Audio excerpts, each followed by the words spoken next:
Bapak Ibu Saudara sekalian yang terkasih di dalam Tuhan, kembali lagi di dalam channel Renungan pada pagi hari ini bersama dengan saya Yefta Chandra. Biarlah pagi hari ini sebelum kita melakukan aktivitas kita, sebelum kita bekerja, sebelum kita sekolah, sebelum kita melakukan apapun yang kita lakukan, mungkin ada yang usaha, mungkin ada yang sekolah, ada yang kuliah, mungkin ada yang buka toko, atau apa saja yang kita lakukan hari ini, biarlah kita melandasinya dengan firman Tuhan.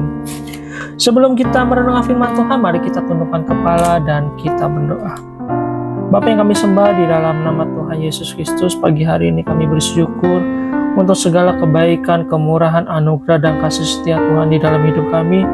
Kalau kami boleh bangun dengan tubuh yang sehat, tidak kekurangan suatu apapun, semuanya karena anugerah Tuhan.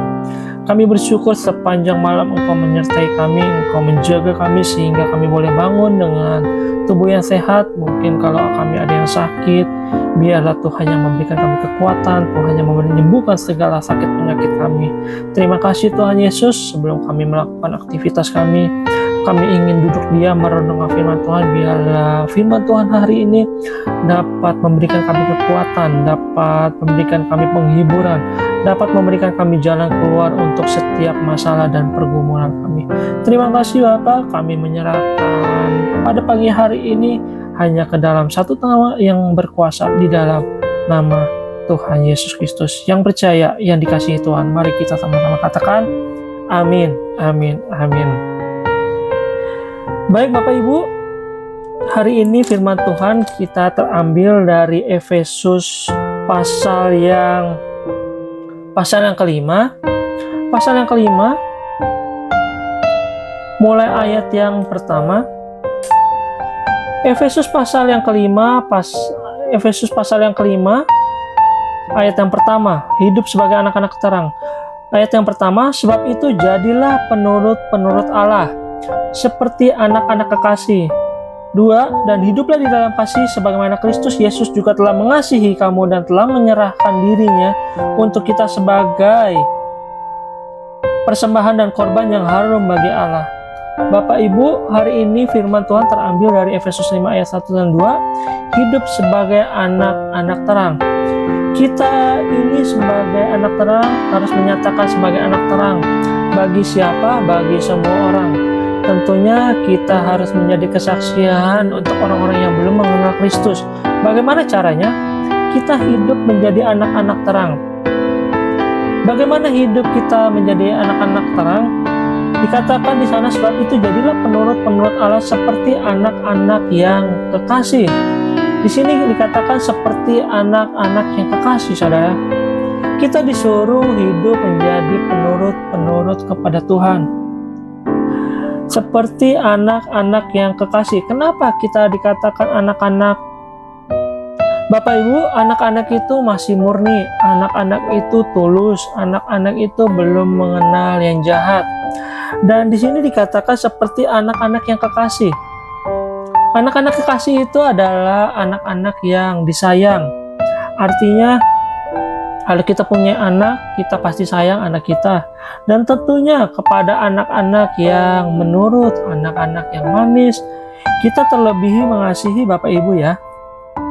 Itu ya tidak ada kata tidak, memang seperti itulah anak-anak kekasih itu. Artinya anak-anak yang hidup menuruti hidup perintah orang tuanya. Tuhan berkata, untuk kita menjadi anak-anak tenang, maka kita juga harus menjadi penurut Allah, seperti anak-anak yang kekasih. Artinya apa? Kita harus mempunyai ketulusan di dalam hidup ini, kemurnian. Tidak ada niat-niat yang jahat dalam hati kita. Anak-anak itu belum mengerti tentang politik, anak-anak itu belum mengerti tentang bagaimana berlaku curang, anak-anak itu belum mengerti tentang bagaimana berlaku tidak adil. Makanya Alkitab menyuruh kita menjadi anak-anak yang kekasih di dalam hal menuruti kepada Allah, kepada Tuhan. Mari dengan hati dan penuh ketulusan dan kemurnian kita mengikut Tuhan, bukan karena kita itu mempunyai kepentingan apa-apa. Kita mengikut Tuhan itu seperti anak-anak. Artinya apa? Yesus berkata, kalau engkau tidak bisa menjadi seperti anak-anak seperti anak-anak ini dalam mengasihi aku, maka engkau tidak layak. Anak-anak itu berbicara tentang kemurnian, ikut Tuhan, murni mengikuti Tuhan. Karena itu sekalipun ada masalah, tantangan, kita harus tetap mengikuti Tuhan dalam keadaan apapun. Dan yang kedua dikatakan di dalam hiduplah di dalam kasih sebagaimana Kristus Yesus juga telah mengasihi kamu. Dan dia telah menyerahkan diri untuk kita sebagai korban dan yang harum bagi Allah. Hal yang kedua yang harus kita lakukan supaya kita menjadi anak-anak terang, yaitu kita hidup saling mengasihi. Hiduplah di dalam kasih. Bagaimana orang bisa melihat Kristus di dalam hidup kita?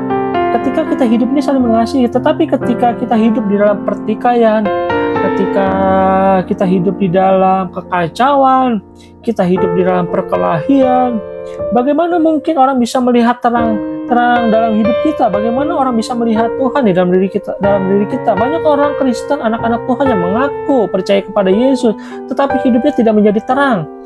Justru sebaliknya, kita bertengkar, kita hidup di dalam pertikaian, rumah tangga yang tidak harmonis, keluarga yang tidak akur, berantem dengan saudara, berantem dengan mertua, berantem dengan ipar, berantem dengan semua orang, sehingga kita itu tidak bisa menjadi berkat dan tidak bisa menjadi kesaksian bagi orang. Karena begitu banyak pertikaian di dalam kehidupan orang Kristen. Ya, anak-anak Tuhan yang berkata dirinya anak Tuhan, tetapi kita tidak mampu menjadi terang. Karena kehidupan kita ya penuh dengan kekacauan. Saya banyak begitu melihat saudara dengan saudara bertengkar, tidak berbicara hanya karena persoalan-persoalan sepele. Kita tidak memiliki kedewasaan rohani. Sementara Bapak Ibu dikatakan di sini firman Tuhan, kehidupan kekristenan kita, bagaimana kita berdampak menjadi terang, itu dilihat dari ketika kita hidup saling mengasihi. Orang-orang di luar, orang-orang dunia tuh tahu bahwa ajaran yang paling utama dari ajaran Kristus adalah tentang kasih. Tetapi sayangnya begitu banyak orang yang mengaku percaya kepada Yesus, tetapi mereka tidak bisa menjadi terang di dalam hal kasih. Justru sebaliknya, pertikaian, pertengkaran, permusuhan. Kita nggak usah bicara yang jauh-jauh. Kita bicara dalam kehidupan keluarga terlebih dahulu saja. Bagaimana ketika kita sebagai suami istri tidak akur, sehingga hidup kita tidak menjadi berkat bagi tetangga kanan kiri kita. Sehingga ketika orang tua tidak akur, pasti anak-anaknya menjadi anak-anak yang broken. Ketika anak-anak menjadi anak broken, mereka akan jatuh dalam narkoba, free sex, mereka akan mencari sesuatu di luar sana yang akhirnya membuat mereka justru makin hancur, dan akhirnya kehidupan kita tidak menjadi berkat bagi orang lain.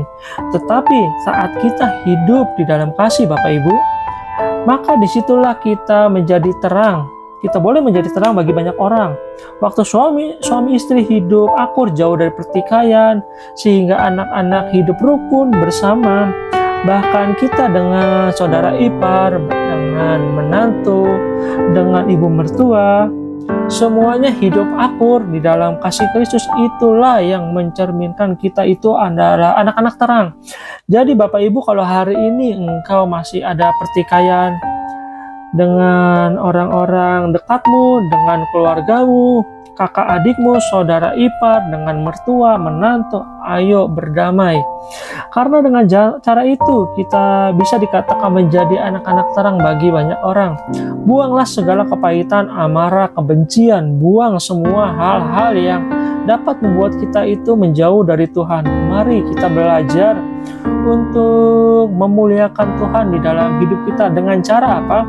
Kita menjadi anak-anak terang bagi banyak orang, sehingga nama Tuhan Yesus